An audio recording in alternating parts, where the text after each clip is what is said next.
పుట్టుట గిట్టుట లేకను బట్ట బయలటంచుని ఓ భావములోనన్ పుట్టుట గిట్టుట లేనిది బట్ట బయలటంచుని ఓ భావములోనన్ గట్టిగా నమ్మియో నెరుగిది పుట్టగలేదనుచు నీవు పోతే చాలునురా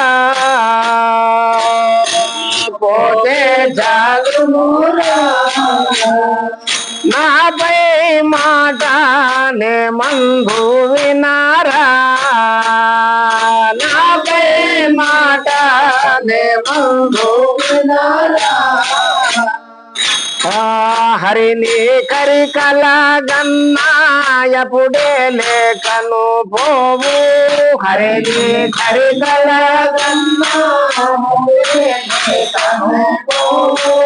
హరిని కరికల గన్నాయపుడే లేకను పోవు హరిని కరికల గన్నాయపుడే లేకను పోవు హరియున్నదని కారి మరి మారి అనుటకు మాట లేదన్నారా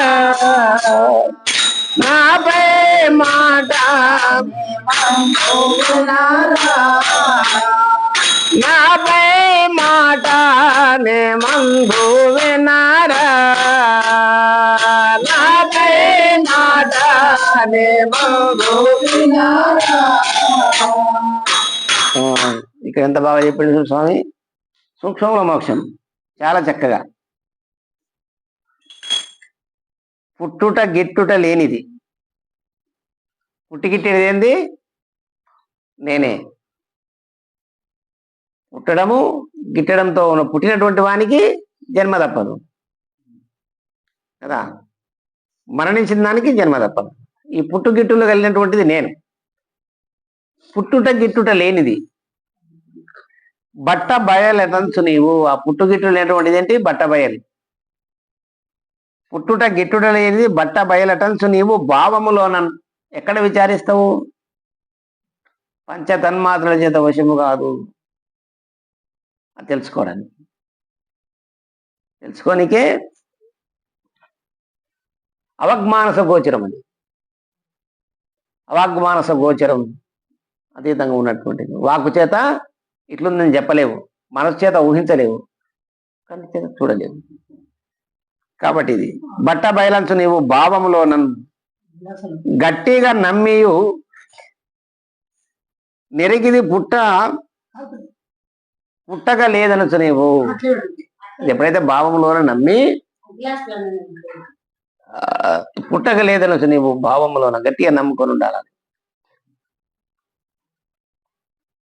పోతే చాలునురా, పుట్టగా లేదనొచ్చు నీవు పోతే చాలునురా. ఇంకా ఏమైనా సాధనలు చెప్పినాడా ఇక్కడ? జప తప్ప ఇప్పుడు ఇంతకుముందు చెప్పినాడు కదా, అష్టాంగ యోగములు, పంచముద్రలు, సమస్తమైనటువంటి ఇవన్నీ కూడా మాయ సంబంధమైనటువంటివి. ఇవన్నీ లేక ఆవిడ చేత కాదు కదా, ఇట్లా గురు వల్ల సూటిగా పుట్టగా లేదని నీవు పోతే చాలును రా. బయట నువ్వు లేవు కదా, ఏం కావాలప్పా, పోతే చాలురా. నాపై మాట నేమందు వినరా. పోయిన తర్వాత ఇంకేమంటావు అక్కడ? హరిని కరిగలగన్నా. హరిని అంటే ఎవరు? హరి అంటే ఏమి? హరి అంటే సింహం. హరి అనగా సింహం అని, కరి అనగా ఏనుగు.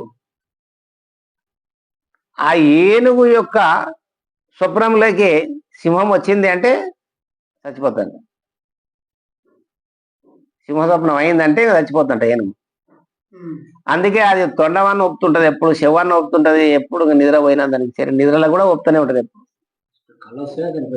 కళలో వస్తే చచ్చిపోతుంది సింహం. ఎదురుగా మనం ఉంటే ఏం కాదు, ఎదురుగా తిరిగితే ఏం లేదు. కళలో అన్నదంటే అయిపోయి. హరిని కరి కలగన్నా కరి అన్నట్టవురా. హరి అనగా ఇక్కడ ఎవరు? గురువు. కరి అనగా ఎవరు? శిష్యుడు. ఏది కలనే. ఈ కలలో గురువుని అనుకుంటే ఈ శిష్యుడు ఇక్కడ కరి అంటే ఏంది? ఏనుగు. ఏనుగు అంటే ఏంది? అహంకారం. నేననే అహంతో ఉన్నాడు శిష్యుడు కదా. ఈ నేననే అహం ఎప్పుడైతే గురుదర్శనం అయిందో, ఈ శిష్యునికి గురుదర్శనం అయితే ఇక లేడు వీడు. నేననే అహం వస్తుంది ఇక్కడ. అక్కడ కూడా అంతే. హరి అనగా సింహం, కరి అనగా ఏనుగు.